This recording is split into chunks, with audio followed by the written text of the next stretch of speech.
प्यारे दोस्तों, बंधुओं, एक बार फिर आप सभी का time pass with Mishra sir में स्वागत है। आशा है आप सभी अच्छे से होंगे, एंजॉय कर रहे होंगे। आज मैं आपके सामने उपस्थित हूँ लेकर नरेशन ऑफ ऑप्टेटिव सेंटेंस। अगर रिपोर्टेड स्पीच का सेंटेंस जो है अगर ऑप्टेटिव सेंटेंस है तो उसको हम इनडायरेक्ट स्पीच में कैसे बदलेंगे। तो देखो बंधुओं, बदलने से पहले हमें यह जान लेना बहुत ज़रूरी है कि ऑप्टेटिव सेंटेंस होता क्या है। ऑप्टेटिव सेंटेंस को हम हिंदी में इच्छाबोधक या फिर इच्छा सूचक जो है वाक्य कहते हैं। और ऑप्टेटिव सेंटेंस की सबसे बड़ी पहचान यह है कि जिस सेंटेंस को पढ़ के आपको ऐसा लगे कि या तो कर्सिंग हो रहा है, या तो कर्स कोई अभिशाप दे रहा है, बद्दुआ दे रहा है, या तो फिर ब्लेसिंग आपके लिए कोई दुआ कर रहा है, आपके लिए कोई प्रेयर कर रहा है, आपके लिए कोई आशीर्वाद दे रहा है। दो ही चीज़ें समझ में आती हैं, या तो आपको दुआ देगा या तो आपको बद्दुआ देगा। ऐसे सेंटेंस को हम लोग ऑप्टेटिव सेंटेंस बोलते हैं। जैसे एग्जाम्पल के लिए आप देख लीजिए कि मे यू लिव लॉन्ग, ठीक है। कोई दुआ दे रहा है कि आप जो है आपकी उम्र जो है वह लंबी हो।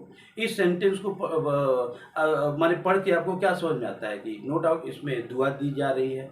तो ऐसे सेंटेंस को ही हम लोग ऑप्टेटिव सेंटेंस बोलते हैं। जैसा कि आप जानती हैं कि सेंटेंस 5 प्रकार का होता है, ठीक है। उसमें से ये चौथा नंबर ये मैंने आपको चलिए।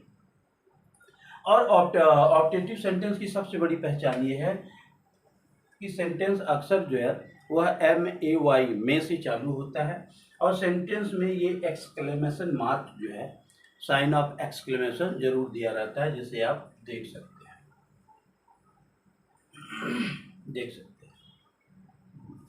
शायद दोस्तों आपको ऑप्टेटिव सेंटेंस क्या होता है इसकी पहचान अच्छे से आ गई होगी। चलिए, अब ऑप्टेटिव सेंटेंस की जब हमें पहचान हो गई अच्छे से, तो इसको इनडायरेक्ट स्पीच में कैसे बदलेंगे। बहुत ही आसान है,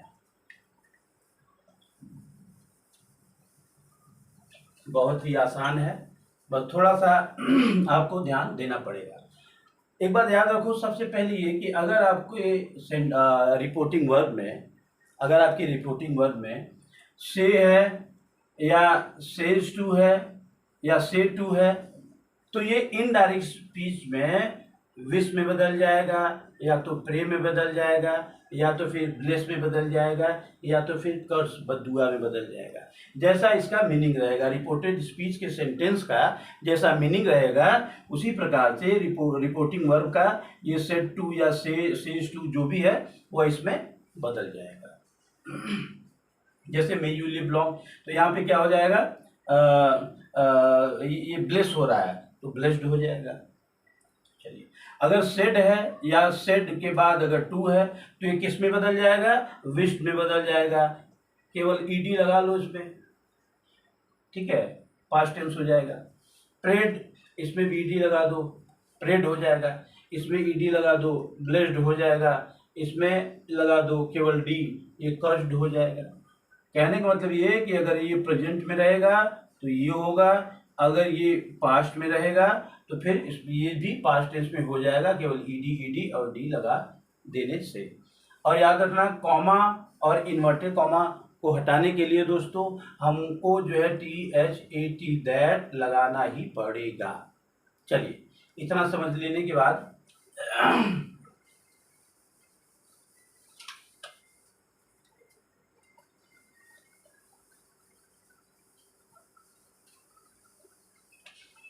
कुछ उदाहरण के द्वारा हम समझते हैं।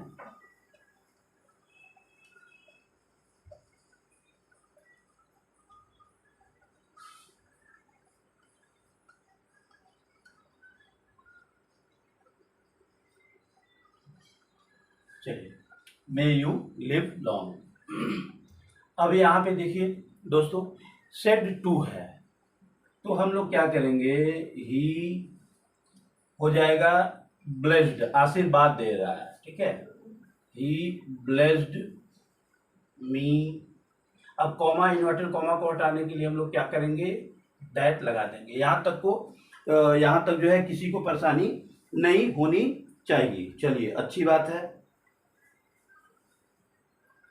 अब देखिए प्यारे दोस्तों, हम लोग क्या करेंगे, ये जो फॉर्मेशन होता है, पहले मे लगता है और उसके बाद जो है यहाँ पे आपका सब्जेक्ट लगा दिए हैं, उसके बाद जो है आपका वर्ब का फर्स्ट फॉर्म, फिर ऑब्जेक्ट लगा दिए हैं, फिर एक्सक्लेमेशन मार्क।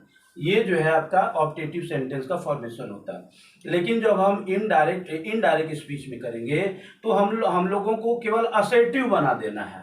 असर्टिव बनाना बहुत ही आसान है। असर्टिव मतलब सिंपल सेंटेंस बनाना है, और सिंपल सेंटेंस में आप भी जानते हैं कि सब्जेक्ट जो है यह पहले रहता है और उसके बाद हेल्पिंग वर्ब या जो भी है उसके बाद में रहता है। सिंपल सेंटेंस में सब्जेक्ट पहले रहता है और उसके बाद हेल्पिंग वगैरह ये सब बाद में रहते हैं। तो कुछ नहीं करना है, यू को हमें पहले लाना है। तो चलिए, यू किसके लिए प्रयोग हुआ है? मी के लिए। उसने मुझसे कहा कि मे यू लिव लॉन्ग, तुम्हारी आयु लंबी हो। तो तुम जो है यह आई में बदल जाएगा, आई। अब याद रखो, ये जो है मे जो है ना, ये बच्चों माइट में बदल जाएगा। क्यों? क्योंकि ये सेड टू है। मैंने आपको बताया था कि अगर रिपोर्टिंग वर्ब का टेंस जो है अगर पास्ट टेंस में है तो रिपोर्टेड स्पीच का टेंस भी पास्ट टेंस में बदल जाएगा।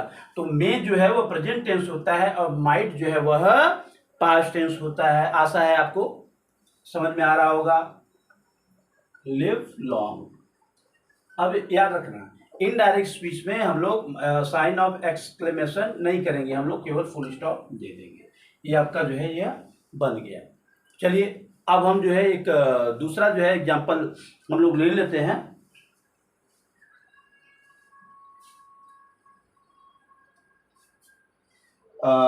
दूसरा एग्जाम्पल है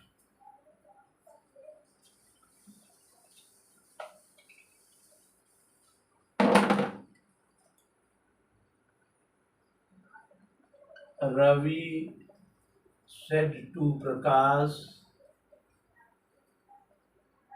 कॉमा मे यू। एग्जाम्पल मैंने लिख लिया है अपनी सुविधा के लिए। May you go to hell. चलिए, अब बच्चों दोस्तों, अगर इस सेंटेंस को हम पढ़ें कि Ravi said to Prakash, comma into inverted comma may you go to hell, तो आपको क्या समझ में आता है? आपको क्या समझ में आता है? इसमें दुआ दी जा रही है कि बद्दुआ? नो डाउट इसमें बद्दुआ ही दी जा रही है। पहचान समझ में आ गया कि ये ऑब्जेक्टिव सेंटेंस का है, मे से चालू हो रहा है और ये एक्सक्लेमेशन मार्क भी है। तो चलिए, कोई बात नहीं है। तो may you go to hole, my mistake, may you go to hell, नरक में तुम जाओ। चलिए, तो क्या हो जाएगा? ये सेड टू किस में बदल जाएगा? ये कर्स्ट में बदल जाएगा, बद्दुआ। रवि कर्स्ट। अच्छा, तो अब पानी पी लेते हैं, 1 मिनट। तो बच्चों, रवि कर्स्ट प्रकाश, प्रकाश को, यहाँ तक कोई प्रॉब्लम नहीं। अब कॉमा इन्वर्टेड कॉमा को हटाने के लिए दोस्तों हम दैट लगा देते हैं। चलिए, अब ये यू किसके लिए प्रयोग हुआ है? प्रकाश के लिए प्रयोग हुआ है। अब यू किसके लिए प्रयोग हुआ है? प्रकाश के लिए प्रयोग हुआ है। तो ये ही हो जाएगा, he might go to hell, full stop. ये हो गया बच्चों, ठीक है। ये आपका ये डायरेक्ट स्पीच हो गया, ये इनडायरेक्ट स्पीच हो गया। चलिए, एक और जो है हम लोग जो है इसको जो है करते हैं एग्जाम्पल लेके।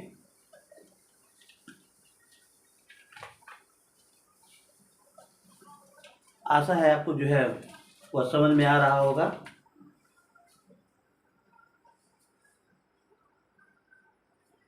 The saint said to me, may God bless me. May God bless you। चलिए, अब यहाँ पे देखिए, may God bless you, no doubt ये सेंट जो है वह प्रार्थना कर रहा है कि भगवान मेरी जो है वह आशीर्वाद दे, मेरी मदद करे।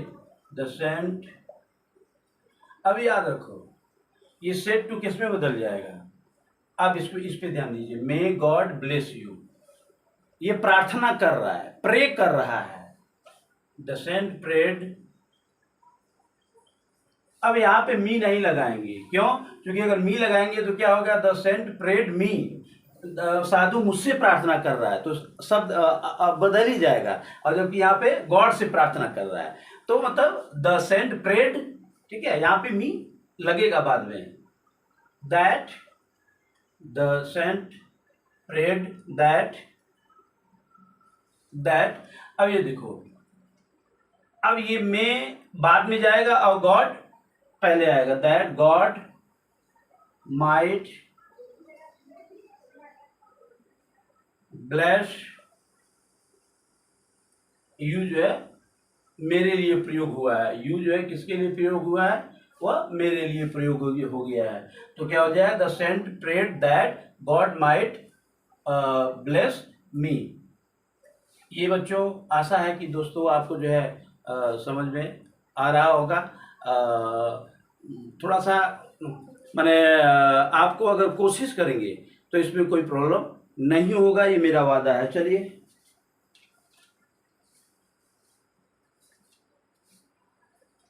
एक सेंटेंस हम लोग और आपको बताते हैं।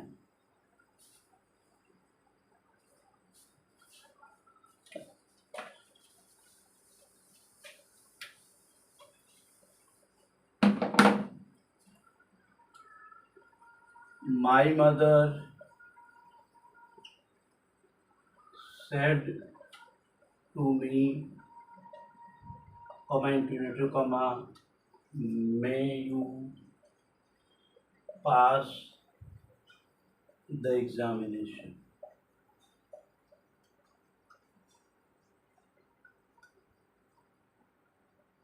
चलिए, मेरी मम्मी क्या कर सकती है, या आपकी दुनिया की कितनी क्या मम्मी क्या कर सकती है, वह आशीर्वाद ही दे सकती है। My mother